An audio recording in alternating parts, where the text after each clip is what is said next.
بسم اللہ الرحمن الرحیم۔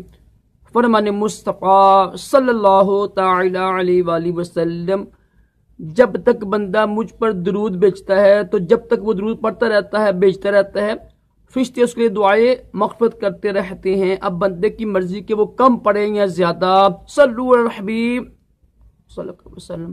دائیں ہاتھ سے کھانا کھانا سنت مبارک کی راشد عطاری نوری دوا خانے کی طرف سے، اور آپ دیکھ رہے ہیں مجرب نسخے۔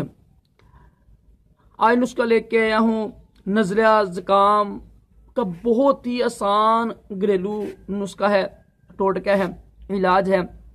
لیکن جو موسم چینج ہو رہا ہے نا، تو موسم چینج ہو رہا ہے، کوشش کریں اپنے خصوصی نا بچوں کو بچائیں، خود کو بچائیں۔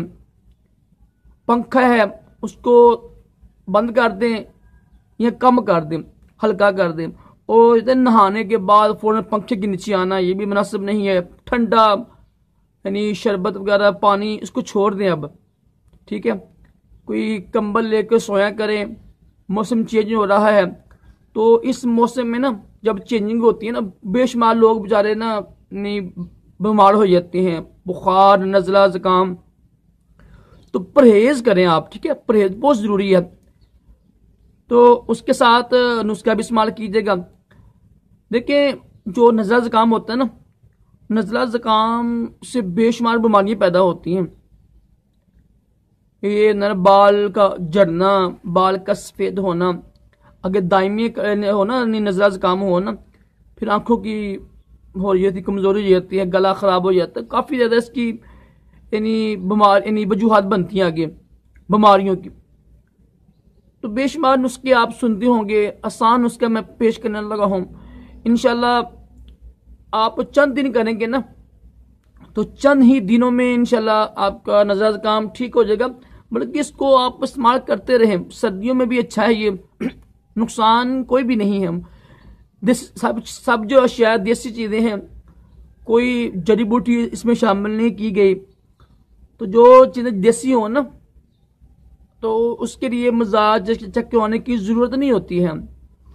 جو نسخے ہو نا، جڑی بوٹیاں جس میں پڑی ہوں، اور پھر وہ ہوتی ہیں چیک کرنے جس کا مزاج کیا ہے، ٹھیک ہے۔ ادروائز جو دیسی ٹوٹکی ہوتی ہے نا، جو گھر میں عورتیں استعمال کرتی، ہماری خواتین یوز کرتی ہیں، استعمال کرتی ہیں بچوں کے اوپر، تو اس میں اتنا نقصان نہیں ہوتا ہے۔ ویسے بھی دیسی جو دوائیں ہوتی ہیں، دیسی جو نسخے ہوتی ہیں نا، ان میں نقصان نہیں ہوتا۔ تو جن کو نزلہ زکام ہو نا، 4 چیزیں لینی ہیں آپ نے۔ نمبر 1، خشک ادرک، اور جسے کہتے ہیں سنڈ کہتے ہیں، سنڈ لینی ہے آپ نے۔ خشک ادرک لے کے نا کوشش کریں، یہ نا 50 اسٹور سے مل جاتے ہیں، لیکن کوشش کریں جو ہے نا خود لے کے نا، ادرک لے، تازہ ادرک لے کے نا اس کو چھاؤں میں رکھ لیں، دھوپ میں رکھنا ہے، چھاؤں میں رکھ لیں۔ اور جب دیکھیں نا کہ خشک ہو گیا نا، 2-3 دن میں خشک ہو جاتے ہیں۔ یہ جو سنڈ ہے نا، یہ اچھی ہوتی ہے، جو گھر میں خود بناتے ہیں ہم۔ تو یہ سنڈ لے کے نا، چھاؤں میں خشک کیا ہوا ادرک لے کر، گھر میں جو ہوتے ہیں ادرک لے لیں آپ، سنڈ، خشک ادرک۔ کالی مرچ لے لیں، کالی مرچ لے لیں، اور چھوٹی الائچی، اس کو بھی لے لیں آپ۔ ہم مزے لے لیں آپ، 20 گرام جتنا لینا ہے آپ نے، جتنی آپ کو ضرورت ہے، 20 گرام لے لیں۔ سب کو باریک صفو بنا لیں، پیس لیں، کوٹ لیں۔ تو 1 چمچ اس صفوف کی، اور 1 چمچ شہد کی، کوشش کریں چھوٹی مکھی کا ہو، مہنگا ہوتا ہے تقریباً 3,000 کا، کوشش کریں 1 چمچ شہد خالص ہو، وہ مکس کر کے یہ مجور بن جائے گا، تو کھانے میں بڑا آسانی ہو جاتی ہے۔ 1 چمچ اس کا کھائیں صبح و شام، نیم گرم پانی کے ساتھ۔ انشاءاللہ عز و جل جو سردیاں آ رہی ہیں نا، اس کے لیے بھی یہ نسخہ بہت اچھا ہے۔ سردیوں تک انشاءاللہ آپ کی جو مسئلہ نا، آپ کا، کیونکہ سردیوں میں بہت مسئلہ بنتا ہے نزلہ زکام کا، تو پوری سردی میں استعمال کر سکتے ہیں۔ دیکھیں کالی مرچ بھی اچھی ہوتی ہے، سونڈ بھی اچھی ہے، ٹھیک ہے، چھوٹی الائچی بھی بڑی اچھی چیز ہے، شاید ویسے بڑی اچھی چیز ہے، کوئی یہ چیزیں نقصان دہ نہیں ہیں۔ تو یہ نسخہ آپ لازمی استعمال کیجیے گا، تو انشاءاللہ چند ہی دنوں میں آپ کا جو ہے نزلہ زکام ٹھیک ہو جائے گا۔ اور یہ جو ہے موسم جو چینج ہو رہا ہے نا، اس میں تو یہ بہت اچھی چیز ہے. نیم گرم پانی کے ساتھ آپ استعمال کیجیے گا مجور بنا کر، تو انشاءاللہ آپ کا یہ مسئلہ دور ہو جائے گا.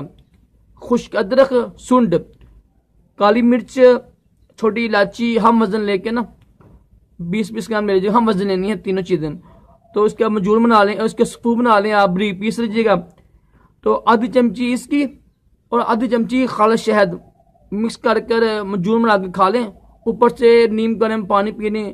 انشاءاللہ اس کی برکت سے آپ کا نزلہ اور زکام بہت جلدی دور ہو جائے گا. تو یہ سردیوں کے لیے بہت اچھی چیز ہے، لازمی استعمال کیجیے گا. دعا میں یاد رکھیے گا، مجھے بھی میری امی جان کی خصوصی دعا کیا کریں. اللہ تعالی ہم سب کو تمام جسمانی روحانی بیماریوں سے محفوظ رکھے، دونوں جہانوں کی بڑائیاں عطا کرے، تمام جسمانی روحانی بیماریوں سے محفوظ رکھے. صلو علی الحبیب صلی اللہ تعالی علی محمد.